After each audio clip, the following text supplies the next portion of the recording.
West Denver.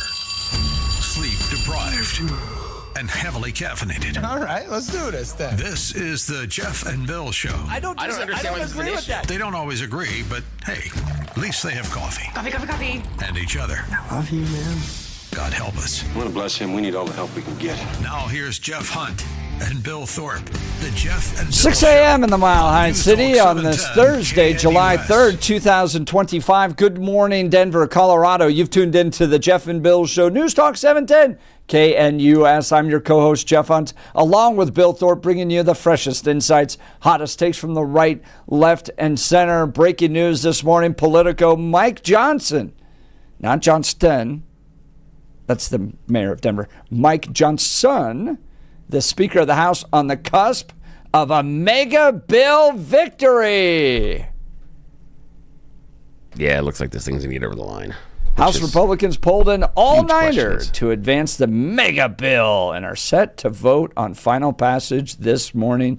Speaker Mike Johnson is potentially just a couple hours away from sending Donald Trump his big, beautiful bill, defying expectations about whether he could meet the president's unwavering July 4th deadline after it appeared to be derailed late Wednesday by hard right holdouts. And by the way, I was texting our friends in Congress going, hey, anybody want to come on the show and talk about it? And they're all like, Yeah, no. we don't know yet. Yeah, We're they not don't. sure what this thing's going to look like. Stand by, El Jefe. And so it's like, sure, woke up this morning. Looks like it's going to come through. And we have requests out there to both Jeff Crank and Lauren Boebert to see if they could join us, give us an update. But after it appeared late Wednesday night, it might be derailed. Republicans advanced the bill around 3:30 a.m. and were set to vote on final passage as early as 6 a.m. this morning. During the all-nighter, GOP leaders kept the procedural vote open for almost 6 hours as they worked to flip 12 votes. Right now, Representative Brian Fitzpatrick of Pennsylvania was the lone Republican to vote no at the end. Things looked dire until around 2 a.m. when Johnson and Majority Leader Steve Scalise returned to the House floor saying they had the votes. Not long after, the Speaker was seen talking, laughing, and what appeared to be praying some of the House Freedom Caucus holdouts. So we'll keep you updated this morning as this comes together. The big, beautiful bill, the mega bill, making its way through the House of Representatives and then likely the president's desk to be signed by that July 4th deadline. Wow, wow, wow. Lots of breaking news. We've also got to cover today this bizarre incident that happened earlier this week where Obama, Bush, and Bono sent messages to USAID staffers. This is kind of wild. We'll give you the latest on that. Plus, big cuts coming to the state of Colorado for Medicaid, K through 12, and then an effort by Michael Fields and others to return the name Mount Blue Sky back to Mount Evans. So, lots of news to cover today. Let's kick it off. We've got news and comment with Mr. Blake Olson. Blake Olson. Blake Olson, news and comment. Good morning. Thursday, 60 and sunny. It is gorgeous outside. Going to be a great day in Denver and up and down the Front Range. Expecting a high of 93 today. News is presented by the International Fellowship of Christians and Jews. Now is the time to stand with Israel. Call 800-301-1188. That's 800-301-1188. Or go to KNUS. Check that, 710KNUS.com, and click on the big red Stand With Israel banner at the top of the page. Our top story. Well, it's been a long, productive day. We've been talking with members from across the conference and making sure that everyone's concerns are addressed and their questions are answered. And it's been a good day. We're in a good place right now. This is the legislative process. This is exactly how I think the framers intended for it to work. House Republicans made a late-night breakthrough on DJT's $1 big, beautiful bill. After hours of internal GOP wrangling, the House narrowly passed a key procedural vote, 219 to 213, to move it forward, and the bill now heads to a final vote this morning, just one step away from 47's desk. We feel very good about where we are, and we're moving forward. So we're going to deliver the big, beautiful bill, the President's America First agenda, and we're going to do right by the American people. This is going to be a great thing for the country. Look forward to moving it forward. You going to pass it tonight? A federal judge is dismissing the legal challenge. The Boulder terrorist Mohammed Solomon's wife and 5 children, and will have them deported. The family has been in ICE custody since Solomon attacked and killed one person involved with a pro-Israeli rally in Boulder. Solomon is looking at 118 state charges plus a federal hate crime charge. Solomon's family is now set for expedited removal from the country. 4 people are dead after a mass shooting last night outside a Chicago nightclub. And Sean Diddy Combs will stay in jail until sentencing after he was found guilty of transporting people for prostitution. He was found not guilty of most of the serious charges against him, including racketeering and sex trafficking. But numerous people say this isn't over. Rapper Lil Rod, no fan of Diddy. Yeah, I doubt if he's going to go totally free. But in the same token, this is not a surprise to me. I mean, we've seen him do just poof, make anything just disappear that happens. You know what I'm saying? But this guy has been, again, he's been allegedly a foreman for over 30 years, and he's gotten away with a lot of things. He's got power. You know what I'm saying? He's got a lot of money, and he's been doing this. God knows who he knows. If you look at it, the prosecutors had attorneys, but he had 2 attorneys per their 1 attorney. So, for example, they had 5 attorneys, he had 10. You know what I'm saying?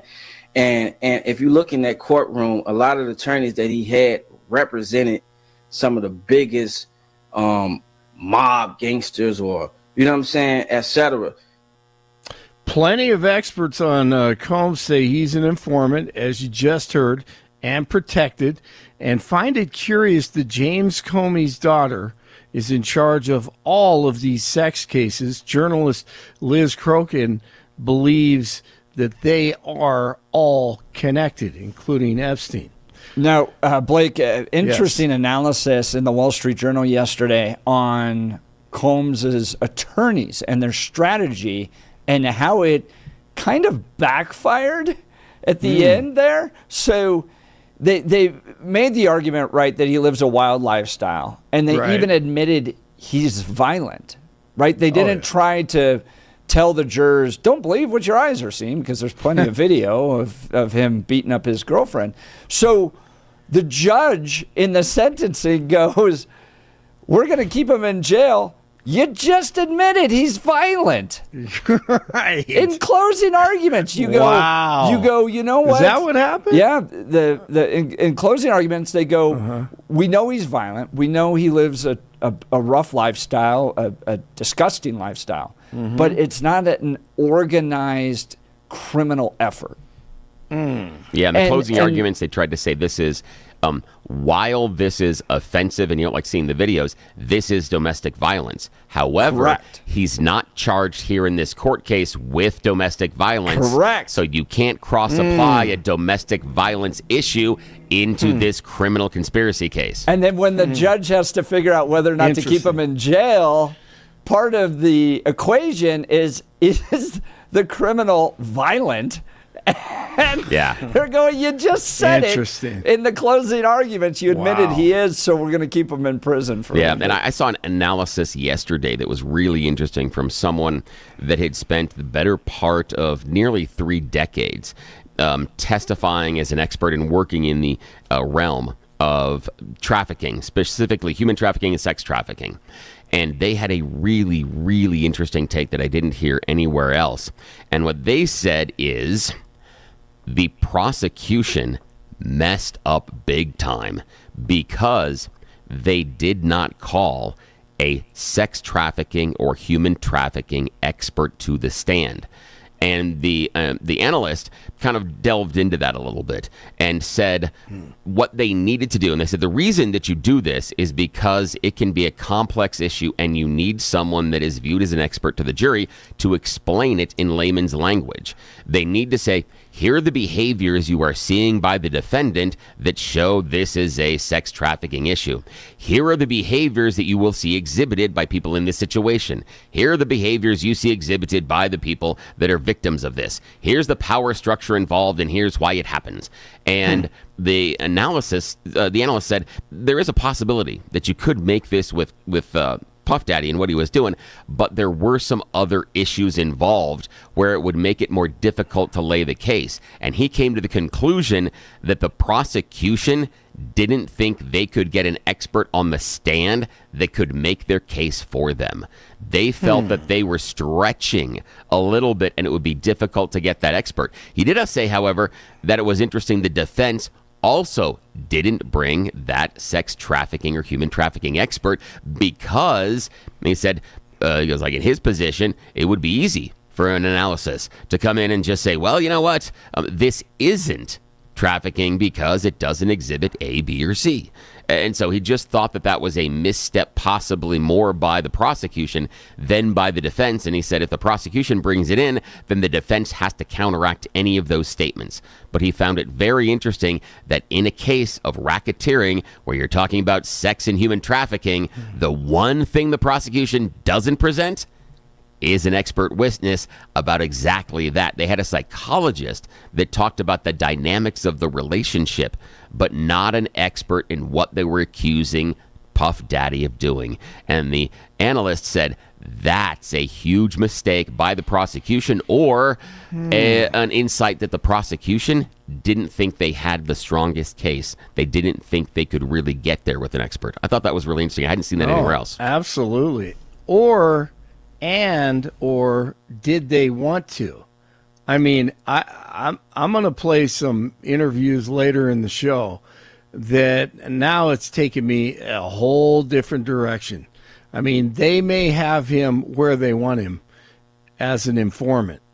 And there's so much dirt involved in this and so much corruption within this case. I don't believe anything anymore, honestly. So, no, that's a fascinating story, and I wouldn't doubt that. And there are about 10 other scenarios that I wouldn't doubt in this thing. So we're going to hear from a journalist and also this little Rod who we just heard from. I mean, it is fascinating. But you've heard about, I mean, I've heard about Diddy for years being involved in like other stars' deaths, like Heavy D, my favorite rapper of all time. I mean, this is back at, oh yeah.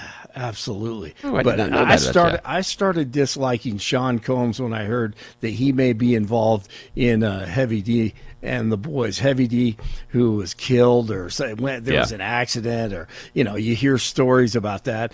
But, man, Sean Combs has been able to skate on a lot of things, but we'll see. A lot of people don't believe it's over yet. Well, there have always been allegations that he may have been involved in the death of Tupac. There's always been those allegations. Absolutely. But allegations, yeah. Allegations, no doubt. And 3 or 4 others. So there's a lot more to this going on than we probably know or will ever know.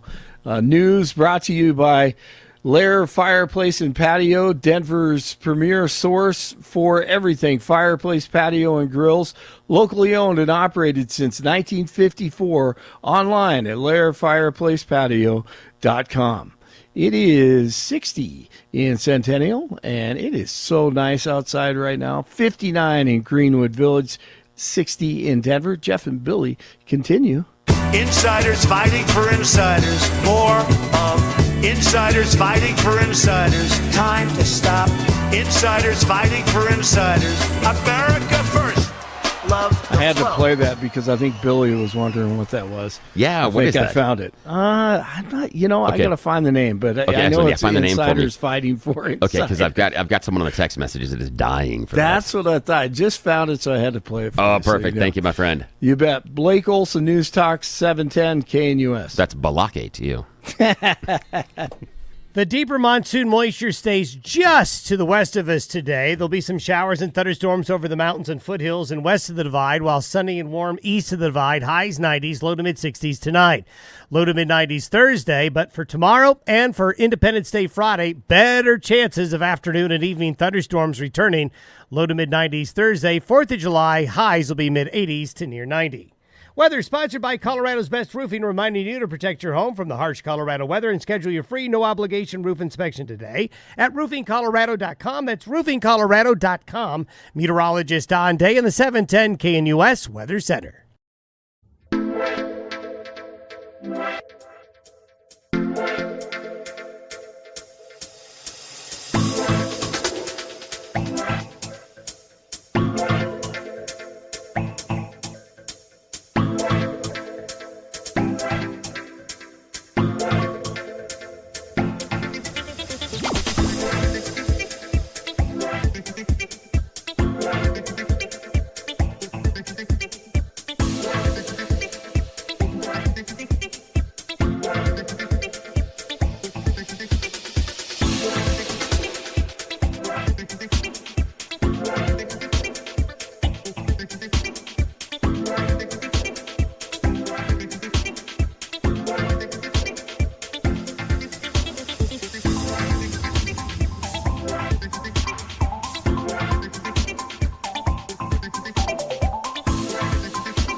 All right, we're tracking the big, beautiful bill set to pass today. Republicans seems to be in good spirits. That's what we're reading on Politico.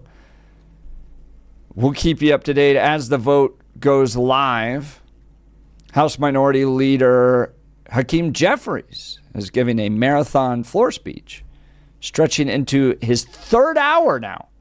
As Democrats mount a last-ditch effort to stall the passage of Republicans' mega bill. Jeffries started speaking around 4:52 a.m. Eastern Time, which would be 2:52 a.m. our time, and read through stories from voters who could be impacted by the mega bill's cuts to social safety programs like Medicaid. It's not clear when Jeffries plans to end his speech. Democrats lack the votes to ultimately stop passage of the mega bill, making the unlimited speaking time afforded to party leaders the last option for them to prolong passage of the GOP legislation. Nancy Pelosi and Kevin McCarthy have set the previous records for the longest House floor speeches, clocking in at over 8 hours. Politico also reporting that House GOP holdouts who wanted a last-minute rewrite President Trump's mega bills never really had a chance. Majority Leader Steve Scalise said in an interview Thursday. For a long time, there were members that really thought there was a chance the bill was going to get opened up again to amendment, said the Louisiana Republican. It became clear from the president's meetings at the White House to further conversations later that for all the back and forth, the bill's closed. There's going to be no more amendments to the bill. And now they're set to vote likely today if Hakeem Jeffries will give them the space.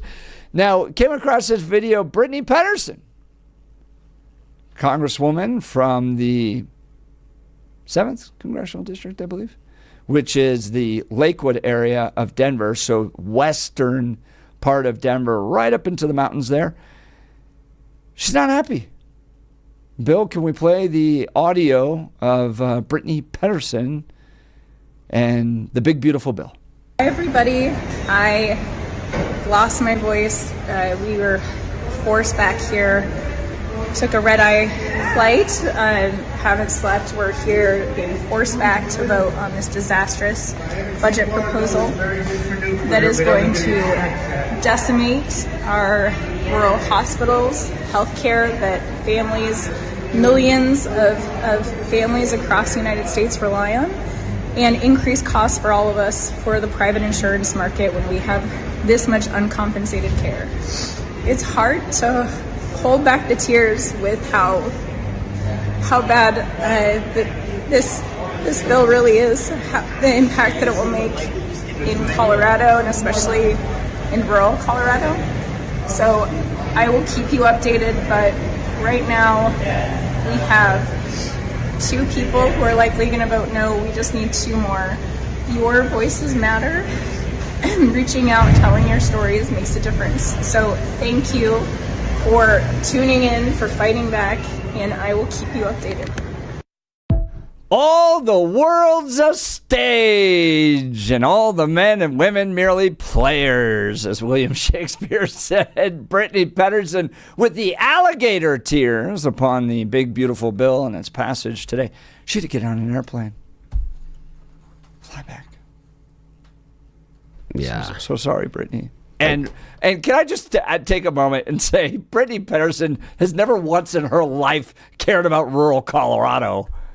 I don't know. Come on. I don't know if that's necessarily fair. I don't think that never once in her life. I think that's personally. I just think that's too much of a generalization. Never once in her life has she ever thought about rural, because she doesn't even know where rural Colorado is. Again, I think that's a broad generalization. I think I'm not sure that's fair. You can't find it on a map. I'm going to broad generalize her. Yes, she can. Heroin Barbie. She thought the best thing for Denver was supervised injection sites. See, yeah, that's fair, but I don't think the idea that she couldn't find rural Colorado on the map. I understand why you're saying it, but I would disagree with that. I don't think she's necessarily that obtuse. Just because she lives here, I don't do that. But I do think that this is performative. I think the complaint of the fact that she had to go back and get there at this time falls a lot on deaf ears, because it comes across as if I gotta go to work. I'm sorry, you spend most of the time not working. That's just what Congress does. The majority of time they are not actually doing their job. All of us would love to have a full-time job with their work schedule.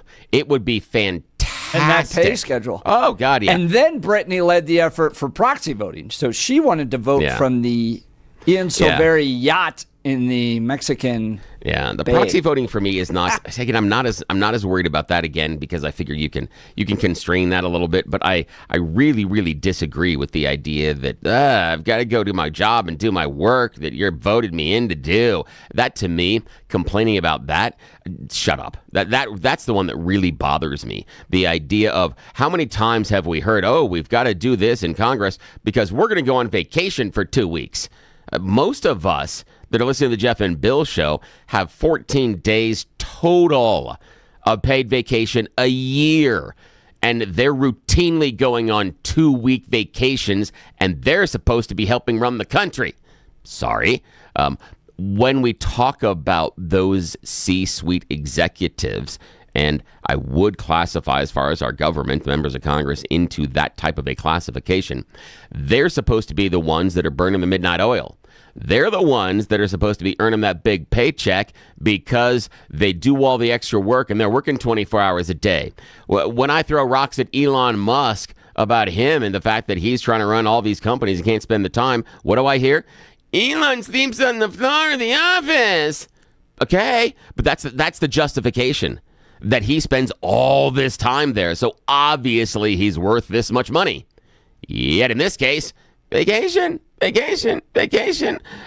I got no sympathy for the fact that you had to be called back to do your damn job.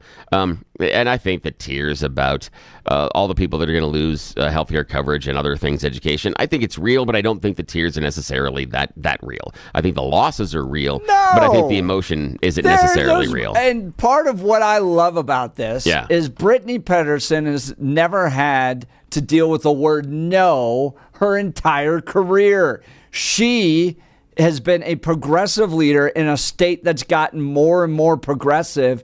She had wide open doors for her in everything she wanted to do when she was a lawmaker here in Colorado, with the exception of the stupidest idea, which were drug supervised drug injection sites.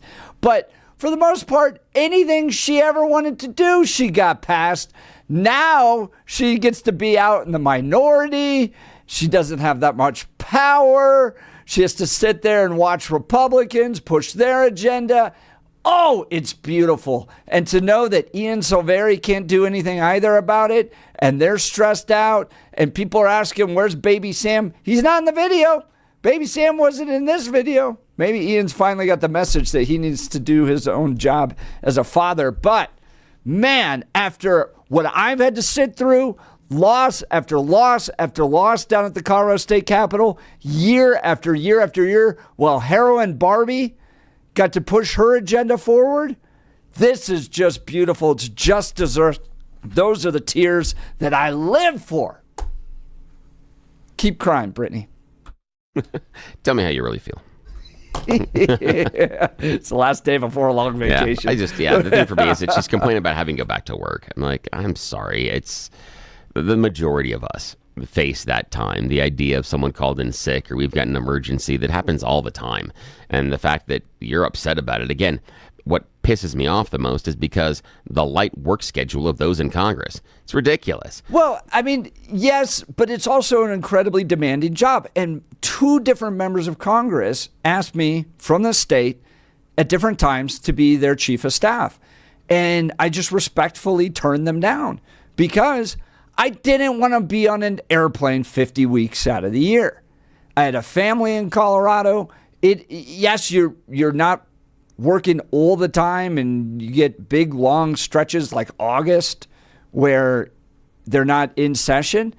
But have your eyes wide open enough to understand what you're signing up for. It's like how many of us at our job though have a big long stretch of August? I mean, we always yell and scream at teachers and saying, they're not working all summer, and it's a degradation of them. But here for Congress, it's a hard job. I disagree. But it's a lot of travel, and especially if you're like Jeff Hurd, who has to go from Grand Junction to Denver and then Denver to D.C., and you're doing that every week, it is tough. But part of the complaint I have about Brittany Pedersen, it's like someone signing up for the military and then going, I'm being deployed.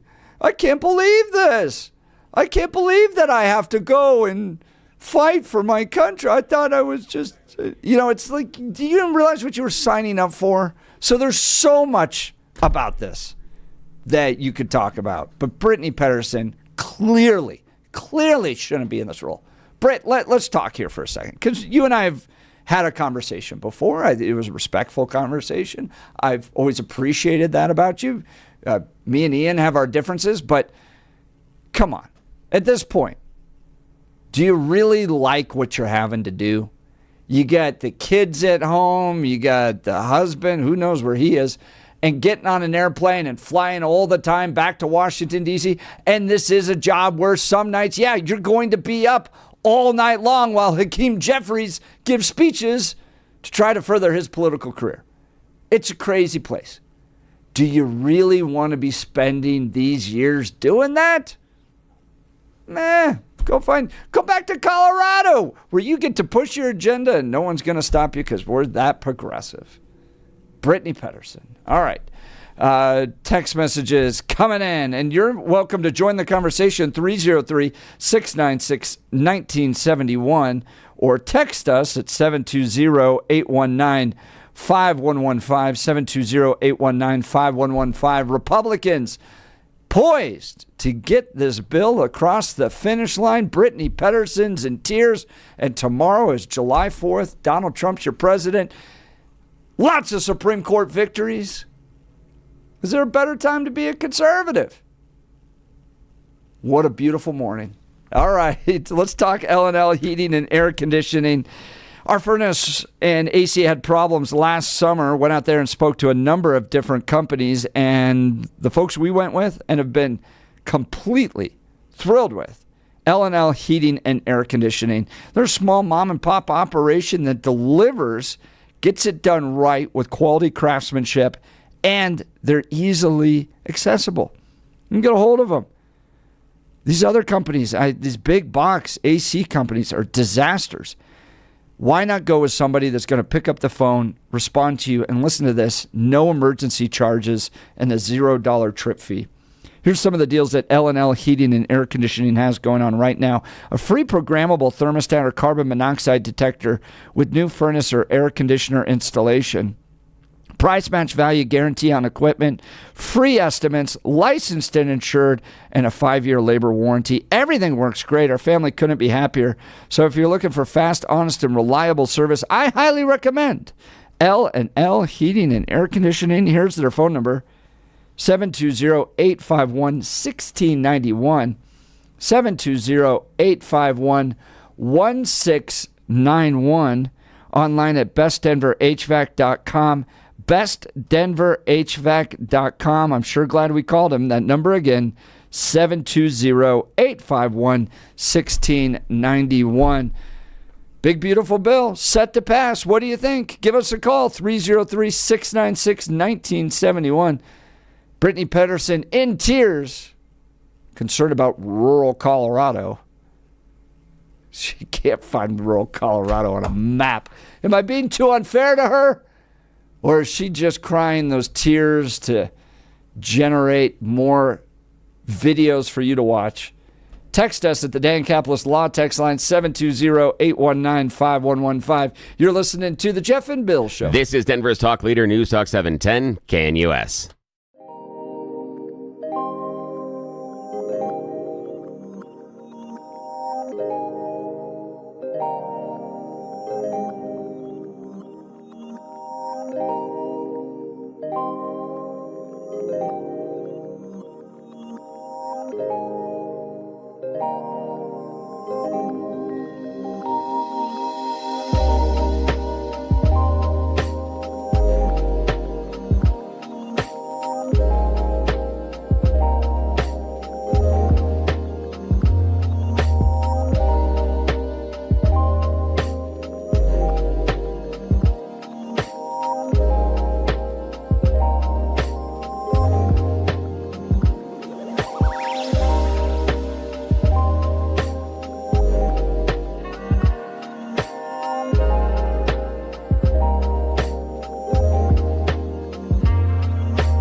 Welcome back to the Jeff and Bill Show. The big, beautiful Bill on the cusp of passing. Brittany Pedersen is crying. Tomorrow's July 4th.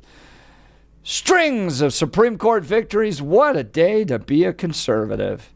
Now, Mary from Wyoming texting in, hospitals, and especially the rural hospitals, are upset about Medicaid cuts to illegals because the illegals are paying their bills.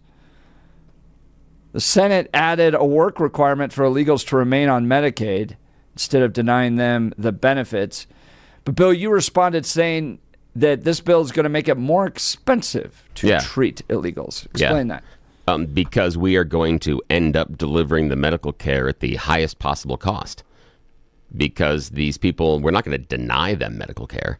Or if we take them off of Medicaid, we take them off of the insurance program, we're not going to just, when they show up at a hospital or a doctor's office, say, sorry, door's closed.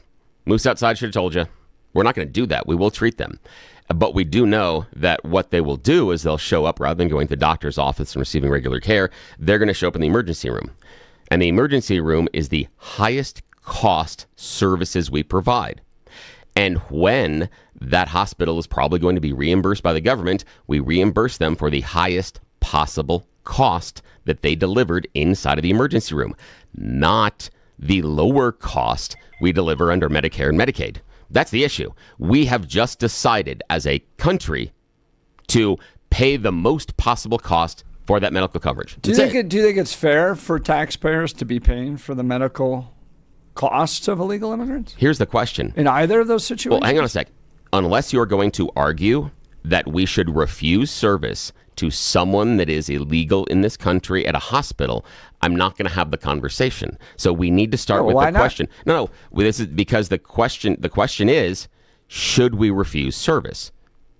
That's it. Because you're asking, is it fair? Should we? I'm asking if taxpayers should. So, like, for instance, if a Catholic hospital wanted to say, we're going to raise money to provide emergency services to illegal immigrants, and if you're Roman Catholic and this is something that you care about, then you're welcome to donate to. I wonder if it's right for the American taxpayer that's already stretched, who works hard for the money that they make, to be the ones paying for the health care of illegal immigrants. I know, Bill, you were taking calls there. No, it's the issue. In my mind, why do taxpayers have to pay for it if people could donate if they wanted to? But isn't that still the public paying for it one way or another? But the other deal is this.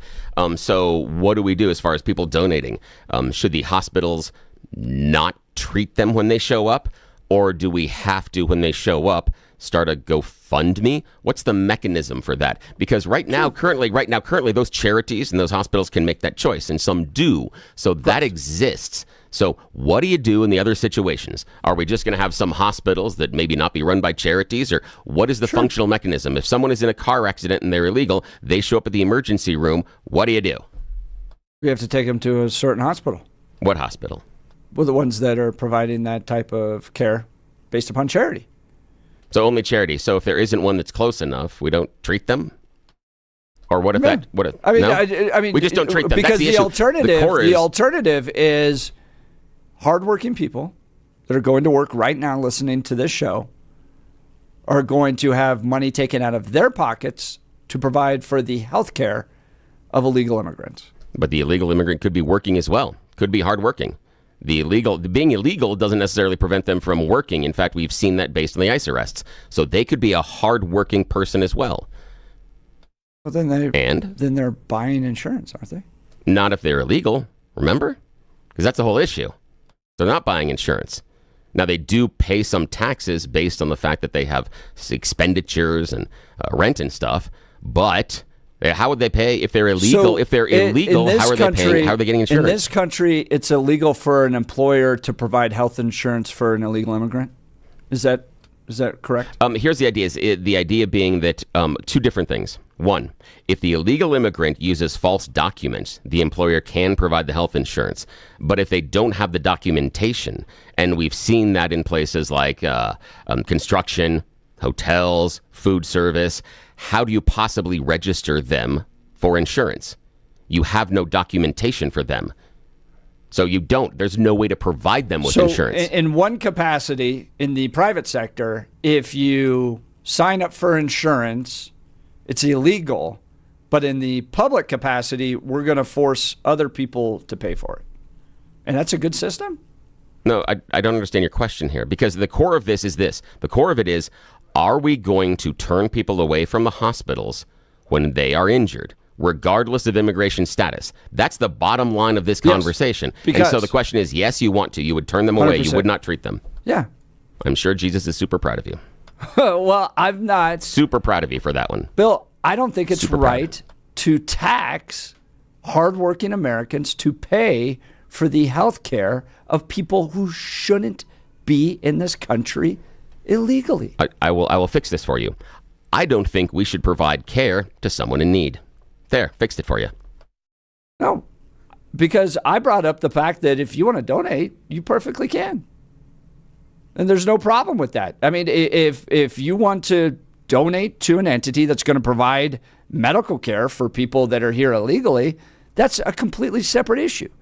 Then forcing hardworking Americans, Coloradans listening to this show, going to work right now, taking money out of their pockets with the problems they're facing and giving it to provide the health care for people who shouldn't be in this country in the first place. So they broke the law, and now I'm going to take the money from somebody who's following the rules to pay for that other person's health care. That's not fair. Again, when we talk about this being at the core a Judeo-Christian nation, big questions about the idea that you are going to refuse medical care to someone that is in need. The idea of the Good Samaritan story and a whole bunch of other stuff just evaporates. And the moral authority evaporates based on talking about this being a Judeo-Christian nation. You are conflating taxes with charity. You can't see a world where those two exist separately. In order for us to care, we have to pay high taxes. That's the way Democrats look at this world. We provide these services by taking it from other people. No, I disagree. I disagree with that, the way that you've talked about it that way. You have to understand the government is us. It is us using our money for us. The government isn't the government isn't a bunch of aliens that showed up here and, as you like to say, at the point of a gun, take the money from you. That's exactly what taxes are. No, it's not. No, not at all, because the taxes then don't pay your taxes. There are American citizens that are in the government. All of us have created a system where we have decided to tax ourselves. Us. It's not some sort of other individual or other group that's outside of America. It is Americans setting up a system that taxes Americans. It's not some sort of taxation without representation, right? Who was in charge then? Who was it? No, was the Americans in charge? That's what you're saying. That we have representation, so our taxes come from representation. Yes. Right? But in my mind, do you think it's right? Should die. Do you think it's right to have the American taxpayer pay for the health care services of somebody who shouldn't be in this country in the first place? Yes. Yes. Yes. And I would do it through the governmental programs because it's more expensive if we do it the other way. We can talk about removing them, but if they're here and they're injured, yes, I would provide medical care for them because I don't want to pay. How much have you donated? I don't How want much have to you pay. donated to the health care of illegal immigrants? I don't know the number off the top of my head, but I've donated to some charities to take care of it, but I don't have the number off the top of my head, nor do I think... You're willing to take other people's money to pay for it? No, I'm willing as far as a society. There are lots of things in our society that money goes to that not all of us agree. We don't get a list like a menu as far as our taxes, but I'm talking about the morals and the ethics behind it. And the morals and the ethics, these people are in the country and they need health care. And we can talk about removing them for whatever reason, and that's fair. However, if they're here, I am going to try to efficiently provide health care for them. No, because you're taking other people's money to do that. They also, if they are working, they also are contributing to the society. And that would be the issue. So we can talk, they're criminals and everything else. That's a different issue. But the people that are there at the job site, and we've seen ICE arrest people at the job site, they also are contributing to the tax base. Not in the exact same way that citizens are all the time, but sometimes in more ways than citizens are. Because sometimes those guys that are down at the job site and the construction are spending more in their taxes than the guys that are in the CEO corner office that can avoid taxes because they can pay the lawyers for all the loopholes. Sometimes they end up functionally paying more taxes than what the other guys do. Happens. That's okay. They're paying more on their income than the person that has the ability to take out a loan, avoid their income, not draw a salary, and do it based on a loan, and then also be able to discount the interest they paid on them paying themselves their own salary and getting money back. There are loopholes. So that's it. Sometimes it happens. In my proposal, I'm not preventing anybody from giving money to provide the health care for other people. I'm not banning that. I'm not saying that you're forced to, and you're going to get in trouble via law if you provide care for somebody. I just don't think it's right to take the money that belongs to an American citizen that was earned by that American citizen and force them to pay for the health care of somebody that shouldn't be in this country to begin with. All right. Phone lines lighting up. We'll get to you all next. Plus, we got You Choose the News coming up. You're listening to The Jeff and Bill Show. This is Denver's Talk Leader, News Talk 710, KNUS.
Phone lines are hot this morning as we're talking Big Beautiful Bill, and it's going to merge into other conversations.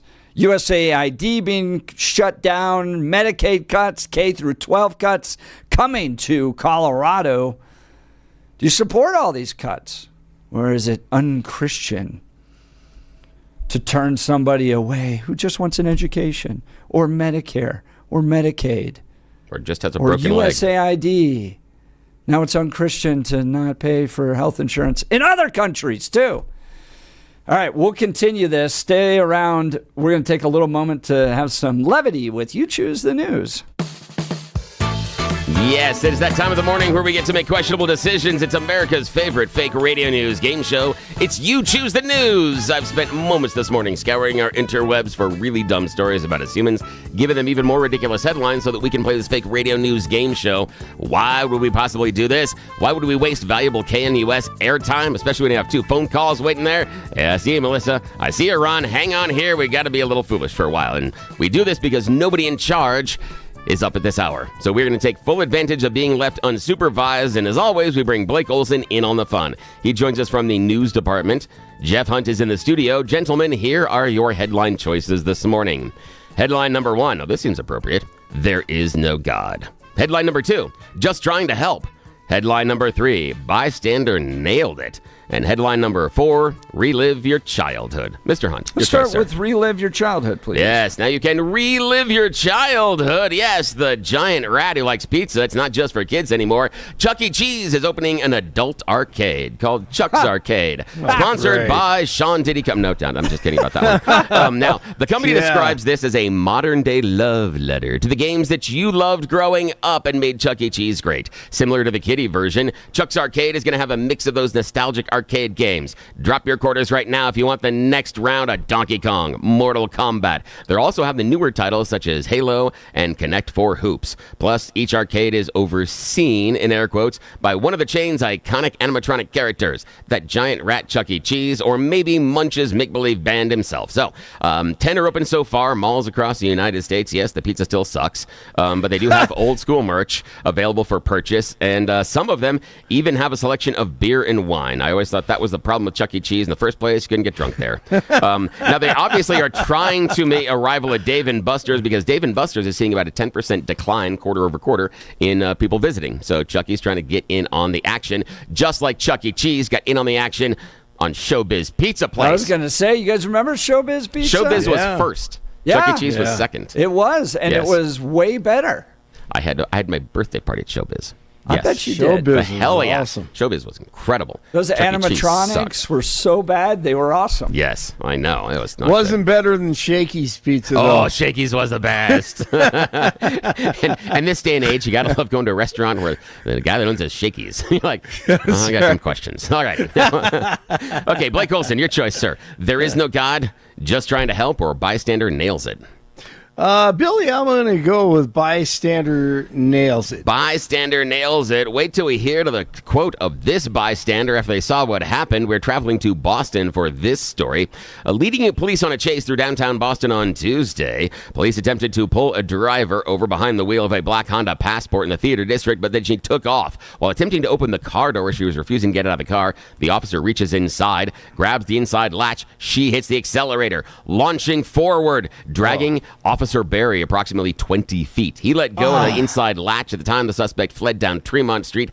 Another on-duty member of the police working a paid detail just a few blocks away saw the commotion. The car is coming towards him. At that point, it slows down, and he tries to grab a hold of it. The car strikes him and keeps going. Now, it keeps going on, and eventually the car comes to rest at Herald Street after striking a traffic pole. Officers finally able to locate the vehicle on Albany Street after it sustained significant front-end damage. Airbags deployed, and the front 2 wheels totally bare. She had taken the tires off of it as well. Now, the best was the witness statement that was involved that they gave to the police and public TV. It said, quote, "She was driving with damn near disregard for everything. She hit everything but the lottery." Best quote ever. Damn near and hit everything but the lottery. Hit everything but the lottery. Yeah. That is fantastic. That is what a quote. Yes, best quote ever. All righty. Mr. Hunt, final choice this morning, sir. There is no God or just trying to help. There is no God. There is no God. It couldn't have happened to a nicer man. Recently, James Farthing collects the $167 million Kentucky lottery jackpot. He hit the Powerball. But it's not the first time he's been known to people. He has an extensively long rap history. Yes, God has blessed a repeated felon, a man who's gotten in trouble both while incarcerated and outside of prison over and over and over again. Yes, it's like a South Park episode. He has spent more than the last 30 years in custody in 25 different correctional institutions. Wow. And he's now a multimillionaire. Congratulations. There is no God. Wow. We'll continue. You're listening to Jeff and Bill. This is KNUS.